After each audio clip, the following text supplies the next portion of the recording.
జీవన్ రెడ్డి కాంగ్రెస్ పార్టీలో ఉండగా కేసీఆర్ అల్లంగా బీఆర్ఎస్ పార్టీలో చేరగానే బెల్లంగా మారాడని వేములవాడ ఎమ్మెల్యే ప్రభుత్వ విప్ ఆది శ్రీనివాస్ అన్నారు.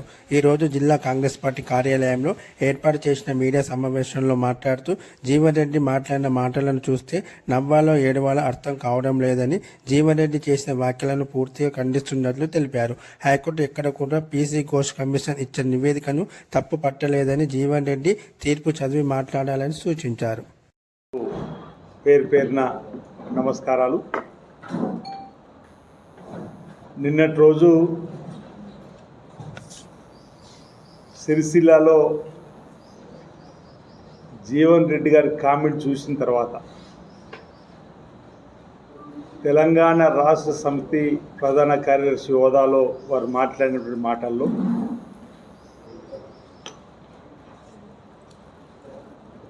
నేతి బీరకాయలో నేతి ఎంత ఉంటుందో అంటే వారి మాటల్లో కూడా అంతే కనిపించింది. వారు మాట్లాడినటువంటి అంశాల్లో ప్రధానంగా హైకోర్టుకు సంబంధించి ఏదైతే కాళేశ్వరం పైన పీసీ ఘోష్ వేసినటువంటి అంశములో ఈ ప్రభుత్వాన్ని తప్పుపట్టింది, ఇది చెంపపెట్టే విధంగా ఒక మాట మాట్లాడారు. అసలు ఆ తీర్పు పాఠాన్ని పూర్తిగా గ్రహించినరా, చదివినరా, ఆ పూర్తి పాఠం తీర్పు పాఠం తెలియకముందే ఆ మాట అన్నరా అర్థం కావడం లేదు. కానీ తెలంగాణ రాష్ట్ర హైకోర్టు పీసీ ఘోష్ కమిషన్ రాజ్యాంగబద్ధంగానే వేసిరు. కమిషన్ చట్టబద్ధతను ఎక్కడా కూడా హైకోర్టు తప్పుపట్టలేదు. రాష్ట్ర హైకోర్టు తీర్పు వల్ల సిబిఐ విచారణకు అడ్డంగా ఉండేటువంటి అంశం కూడా లేదు. సరే, బీఆర్ఎస్ సంబంధించినటువంటి ఆ నాయకులు కేసీఆర్ కావచ్చు, హరీష్ రావు కావచ్చు, కేటీఆర్ కావచ్చు, అందులో ఏదో ఒక అంశాన్ని పట్టుకొని సంబరాలు చేస్తూ అర్థం ఉంది. కానీ కాళేశ్వరంలో అడ్డగోలుగా తప్పులు జరిగినాయని చెప్పన్న మీరు జీవన్ రెడ్డి గారు ఈరోజు కాంగ్రెస్ పార్టీ ప్రభుత్వ తీరును అదే కాళేశ్వరం అడ్డు పెట్టుకొని మాకు చెప్పపెట్టారనేటువంటి మాట్లాడడం ఎంతవరకు సబబు అనేది ఆత్మలోకం ఈరోజు జీవన్ రెడ్డి గారు చేసుకోవాలి. హైకోర్టు అన్నటువంటి మాటల్లో సాంకేతిక పరమైనటువంటి కారణాలు చూపుతూ పిటిషనర్లకు నోటీసులు ఇవ్వాల్సి ఉండేటువంటి ఒక మాట అన్నది తప్ప, దాంతోపాటు ఇద్దరిపై చర్యలు తీసుకోకుండా ఆపాలని చెప్పి ఒక రకంగా స్టేగా భావించేటువంటి సందర్భం కనిపిస్తుంటే, సాంకేతిక కారణాలు చూపుతూ వారిపై చర్యలు తీసుకోకున్నది అంతే తప్ప ఎక్కడ కూడా పీసీ ఘోష్ కమిషన్ వేసిన తీరును తప్పట్లే. పీసీ ఘోష్ కమిషన్ చట్టబద్ధతగానే వేశారని చెప్పినటువంటి సందర్భం, వారు ఇచ్చినటువంటి నివేదికను కూడా ఎక్కడ తప్పట్లేదు. సాంకేతిక కారణాలను ఈరోజు వాళ్ళు చూపేటువంటి ప్రయత్నం చేసినటువంటి సందర్భాన్ని వాళ్ళకి అనుకూలంగా మలుచుకునేటువంటి ప్రయత్నం చేస్తూ ఏదో సంబరాలు చేసుకునేటువంటి ప్రయత్నం, దానికి జీవన్ రెడ్డి గారు వంత పాడుతూ ఏదో తెలంగాణ ప్రభుత్వానికే చెప్పి పెట్టంటున్నారు. ఇది అసలు నవ్వాలను ఏడవాళ్ళను అర్థం కానటువంటి కామెంట్ గాని మేము భావిస్తూ ఉన్నాం. ఈరోజు కాళేశ్వరమును కూలిపోయినటువంటి సందర్భంలో బీఆర్ఎస్ ప్రభుత్వాన్ని దుమ్మెత్తిపోసినటువంటి జీవన్ రెడ్డి గారు ప్రజా సొమ్మునంతా కూడా ఈరోజు కాళేశ్వరంలో పోసిండ్రు, కూలేశ్వరం అయిపోయిందని చెప్పాలి. కాంగ్రెస్ పార్టీ పక్షాన అనేక వేదికలలో విమర్శించిన వాళ్ళు ఇప్పుడు తుమ్మిడి ఎట్టి దగ్గర ఆ రోజు కట్టుంటే 60 టీఎంసీలు నీరే అందుబాటులోకి వస్తుందని చెప్పి భావనతో ఆ రోజు కేసీఆర్ గారు ముందు చూపుతూ 300 టీఎంసీలు అందుతుందని చెప్పని ఇక్కడ నిర్మాణం చేసిరు, తప్పేందని విధంగా మాట్లాడుతున్నారు. మళ్ళా ఇది మాట మార్చడము ఎంతవరకు సబబో మాకు అర్థమవుతలేదు. మీరన్నట్టు ఇప్పుడు బీఆర్ఎస్ జనరల్ సెక్రటరీ హోదాలో మీరన్నట్టు నిజంగానే కేసీఆర్ గారి ఆలోచన బ్రహ్మాండమైతే 300 టీఎంసీలు ఇక్కడ అందుబాటులోకి వస్తుందని చెప్పిన ఆలోచనతో ఇక్కడ నిర్మాణం చేసింది అనుకుంటే కాళేశ్వరం ప్రాజెక్ట్ అందుబాటులోకి వచ్చి 2023 వరకు బీఆర్ఎస్ ప్రభుత్వం నడిచినటువంటి సందర్భంలో ఎన్ని టీఎంసీల నీటిని ఎత్తిపోసిండ్రు, ఎన్ని టీఎంసీల నీటిని తెలంగాణ రాష్ట్ర రైతాంగానికి అందించారో లెక్కలు ఎందుకు చెప్పలేదు జీవిరెడ్డి గారిని అడుగుతా ఉన్నాను. నిజంగానే 300 టీఎంసీల నీరు అక్కడ ఉండుంటే ఆ 300 టీఎంసీ నీరుని ఎత్తి రైతాంగానికి అందించాలనుకుంటే వాళ్ళు 6-7 సంవత్సరాలలో ఎన్ని వేల టీఎంసీల నీరుని అందివ్వాలి అంటున్నా. నేను అనుకుంటే ఇచ్చింది 110 టీఎంసీలు కూడా దాటలే 6-7 ఏళ్లలో. లెక్కలు చెప్తాయి ఈరోజు గణాంకాలు బీఆర్ఎస్ ప్రభుత్వంలో ఉన్నటువంటి గుణాంకాలు చూడండి, ఇప్పుడున్న గుణాంకాలు చూడండి. ఓ రకంగా కాళేశ్వరం ఎత్తిపోతలు కాదు తిప్పిపోతల పథకం చెప్పండి మీరే అన్నారు కదా. అరే మేడిగడ్డ నుంచి అన్నాను సుందిర చిల్లి పైకి ఎత్తిపోసే క్రమంలో వరద వస్తే మళ్ళీ సముద్ర జలాలు వదిలిపెట్టినటువంటి పనికిరాని ఈ పథకం కాళేశ్వరం చెప్పినటువంటి మీరు, కాంగ్రెస్ పార్టీ ద్వారా అనేక ఉద్యమాలు చేసినటువంటి మీరు ఈ విధంగా ఇది కాంగ్రెస్ పార్టీని విమర్శించే కార్యక్రమం చేయడం, తుమ్మడి హట్టి దగ్గర ప్రాజెక్ట్ నిర్మాణం చేస్తామని అన్నారు కదా, ఎందుకు మొదలుపెట్టినని చెప్పిన మాట అనేటువంటి మాట ఒకటంటున్నారు. రెండోది కాళేశ్వరం దగ్గర కుంగిపోయినటువంటి పిల్లర్ దగ్గర ఇప్పుడేమో 2 పిల్లలు కుంగిపోయినా కొంచెం డబ్బు పెడితే అయిపోతుంది కదా అని చెప్పండి. ఆ రోజు మీకు తెలియదా జీవరెడ్డి గారు అడుగుతున్నా, నేషనల్ డ్యామ్ సేఫ్టీ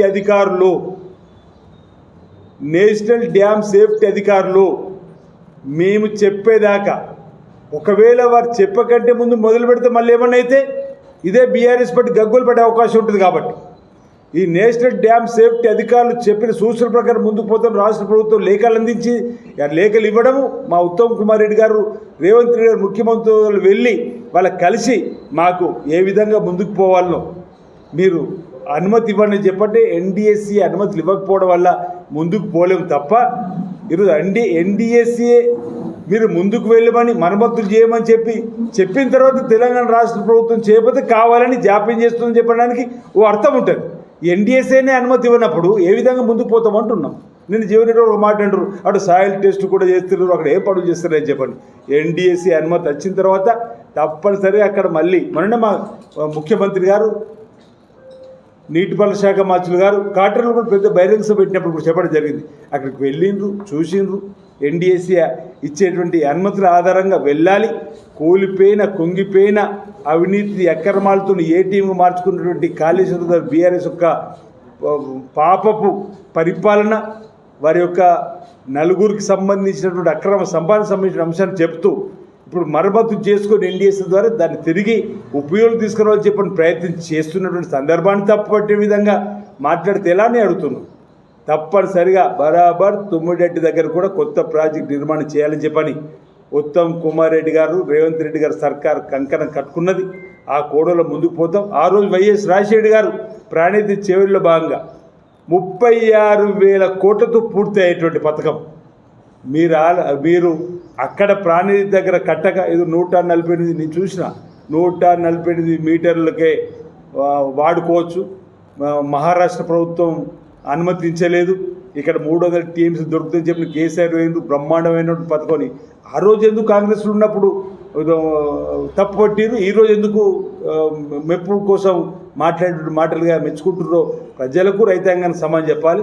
ఆ రోజు నిజంగానే 148 మీటర్లు వాడుకునే సమయంలో 60 టీఎంసీ ఉన్నటువంటి దాని దగ్గర వచ్చి నీటిని మనం తోడుకొని నీటిని వాడుకున్నట్టయితే ఆదిలాబాద్లో ఉంటున్న ఒక పాటు, అదేవిధంగా ఎల్లంపల్లి ద్వారా మన ప్రాంతానికి లబ్ధి జరిగేటువంటి అంశాన్ని తప్పుపడుతూ 36,000 కోట్లతో పూర్తి కావాల్సిన ప్రాజెక్టును అంచనాలు మారుస్తుంది, ఊరు పేరు మారుస్తుంది, పథకం పేరు మారుస్తుంది.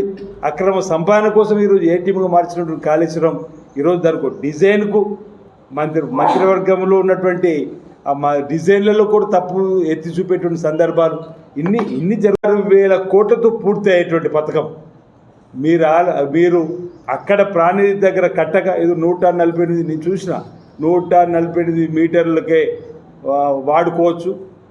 మహారాష్ట్ర ప్రభుత్వం అనుమతించలేదు. ఇక్కడ 300 టీఎంసీ దొరుకుతుందని చెప్పిన కేసీఆర్ వేయండు బ్రహ్మాండమైన పథకం.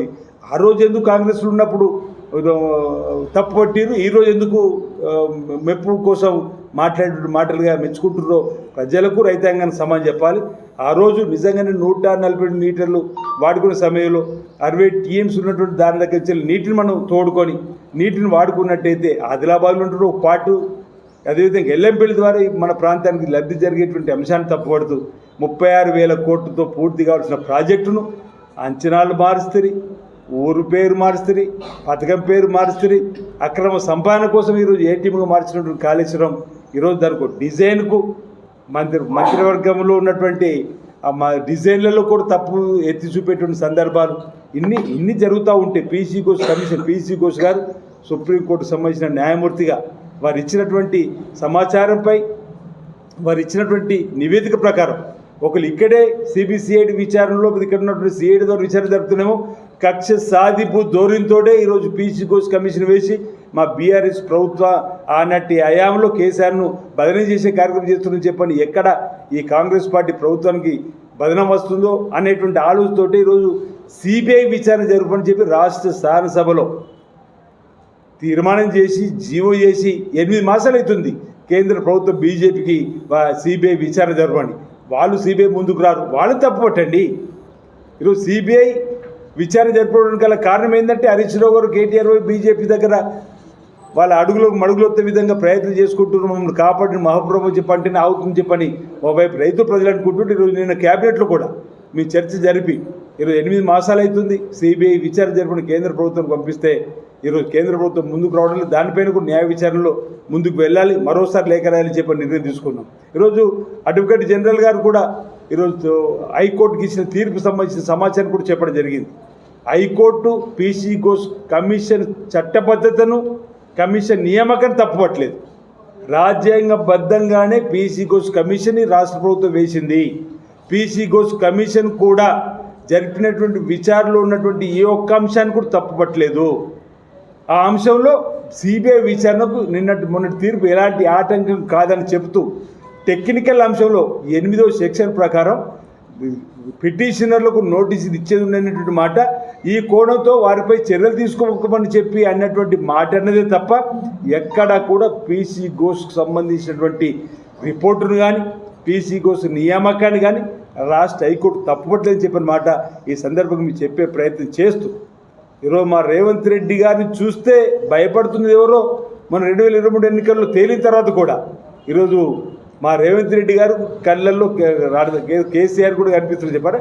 వారం రోజులు కాలేదు ఈ ఘోరంగా ఈ విధంగా మాట్లాడేటి సబబు కాదన్నమాట సందర్భంగా తెలియజేస్తూ నేషనల్ డ్యామ్ సేఫ్టీ అధికారులు అనుమతి కోసమే ఈ రాష్ట్ర ప్రభుత్వం ఆగింది తప్ప కాళేశ్వరాన్ని మరమ్మతు చేసి అక్కడి నుంచి కూడా నీరు తీసుకోవాలని చెప్పినటువంటి ప్రయత్నం చేయడం జరుగుతుందన్నమాట సందర్భంగా నేను చెప్తూ బీఆర్ఎస్ పార్టీని వెనుకేసుకొని రావడానికి కోసమే ప్రెస్ మీట్లో కామెంట్స్ ఉన్నాయి తప్ప ఈ ప్రజా పాలనలో ప్రజలకు అందిస్తున్నటువంటి పాలనలో ఎక్కడ కూడా వాళ్ళు మాట్లాడేటువంటి ప్రయత్నం చేయలేరు.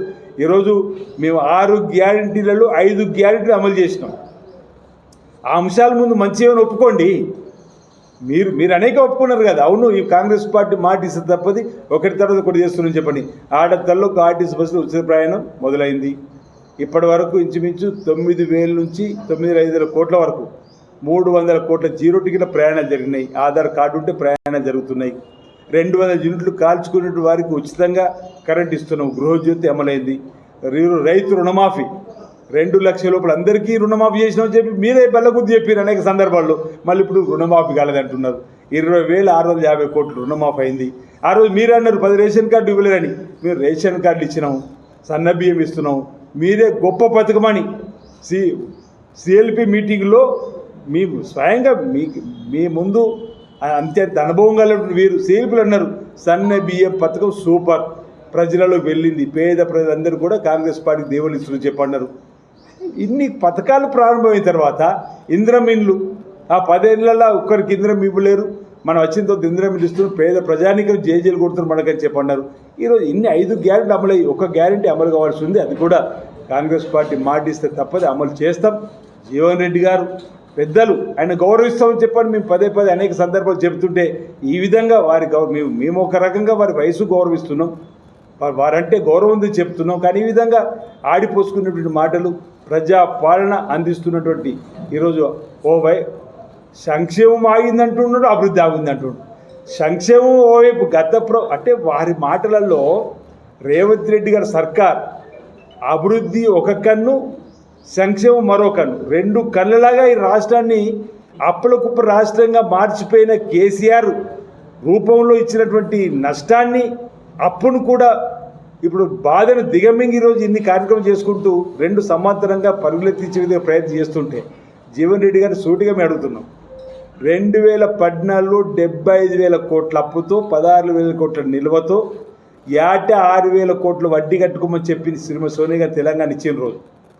ఆ తర్వాత 10 ఏళ్ల తర్వాత 8 లక్షల కోట్ల అప్పుతో ఏటా 6,000 కోట్లు కట్టే వడ్డీ, నెలకు 6,000 కోట్ల వడ్డీ పరిస్థితికి వచ్చేటువంటి బీఆర్ఎస్ ప్రభుత్వం మంచి ప్రభుత్వం అయిందా అని అడుగుతా ఉన్నాం. 10 ఏళ్ళలో 8 లక్షల కోట్ల అప్పు చేసినటువంటి బీఆర్ఎస్ పార్టీ యొక్క అవినీతి అక్రమాలను విమర్శించిన వాళ్ళు గట్టిగా మీరు నెలకు 6,000 అంటే 12 నెలలకు 72,000 కోట్లు వడ్డీ కడుతున్నప్పటికీ ఇన్ని చక్కటి సంక్షేమ కార్యక్రమం అమలు చేస్తూ ముందుకు పోతున్నప్పుడు ఈరోజు రేవంత్ రెడ్డి గారి సర్కార్ను విమర్శించడానికి మీకు నోరెట్లా వస్తుందని చెప్పి అంటున్నాం. ఈరోజు మీరు విమర్శించాల్సి తప్పట్టేది బీఆర్ఎస్ పార్టీ ఆ 10 సంవత్సరాల ప్రభుత్వ పరిపాలన తీరును అంటున్నాం. ఈరోజు కాంగ్రెస్ పార్టీ మళ్ళీ అధికారంలోకి వస్తుంది. మీరు కేసీఆర్ ఎందరు ఒకటైనా మీరు అధికారమే కావాలనే రాపుకొత్తును పోయేటువంటి సందర్భం ఉన్న ప్రజలు విజ్ఞులు, రైతులు విజ్ఞులు, అన్ని వర్గాల ప్రజలు, మహిళా తల్లులు కూడా మళ్ళీ రాబో రోజుల్లో రేవంత్ రెడ్డి సర్కార్ ఇందిరమ్మ రాజ్యం ప్రజాపాలనకే పట్టం కడతారని మాట ఈ సందర్భంగా చెప్తూ ఎన్ని ప్రజా ప్రయోజనం చేస్తున్నారు, ప్రజాపాలన పోవాలంటున్నారు. ఈరోజు అన్ని పాపాలు చేసినటువంటి ఆ ప్రభుత్వ రావాలని కోరుకోవడం మీకు సరికాదని మాట ఈ సందర్భంగా చెప్తూ ఎవరూ కోరుకుంటలేరు. ప్రజాపాలన పోవాలని ఎవరు కోరుకుంటారు? మళ్ళీ ప్రజాపాలన రావాలని ఈరోజు తెలంగాణ రాష్ట్ర ప్రజలు కోరుకుంటున్నారు. బహుశా ప్రజాపాలన పోవాలి, వెంటనే అధికారంలో సీట్లో కూర్చోవాలని చెప్పని ఇప్పటిదాకా కేసీఆర్ గారికి, హరీష్ రావు గారికి, కేటీఆర్కి ఉందనుకున్నాం. ఇప్పుడు కొత్తగా మీరు వద్ద పాడుతుంటే మీకు అనిపిస్తుందో తప్ప ఈ మీ నలుగురికే తప్ప ప్రజలకు మాత్రం ఈ 4 కోట్ల ప్రజలకు ఈ ప్రజాపాలన ప్రభుత్వం మళ్ళీ రావాలని ఉంది. రేవంత్ రెడ్డి గారు మళ్ళీ ముఖ్యమంత్రి కావాలని ఉంది తప్ప మీ నలుగురికే ఉంది ప్రజాపాలన పోవాలని. అందుకే మేము ఎందుకు ప్రజాపాలన పోవాలి, ఇన్ని పథకాలు అందిస్తున్నట్టుగా అని చెప్పని ప్రజలకు చెప్తున్నాం. ఔర్ ఎక్ బార్ పక్కా కాంగ్రెస్ సర్కార్ అని చెప్పని నినాదంతో ముందుకు పోతున్నాం. మళ్ళీ రావాలని ప్రజలు కోరుకుంటున్నటువంటి ఇందిరమ్మ రాజ్యం వస్తుంది. ఈరోజు ప్రజలకి మేము ఇచ్చిన హామీ మొదటి దఫా 5 ఏళ్ల కోసం ఎంపిక కాబట్టాం. ఇప్పటికే 5 గ్యారెంటీ అమలు చేసినాం. 6వ గ్యారెంటీ అమలు చేయడానికి కోసం మా ముఖ్యమంత్రి రేవంత్ రెడ్డి గారి నాయకత్వంలో అప్పుల కుప్ప రాష్ట్రంగా 8 లక్షల కోట్లతో నెలకు 6,000 వడ్డీ గడుతూ ముందుకు పోతున్నప్పుడు కూడా పాత ప్రభుత్వం తీసుకొచ్చినటువంటి ఏ ఒక్క స్కీమ్ రద్దు చేయకుండా ఇన్ని స్కీములు నడుపుతున్నాం.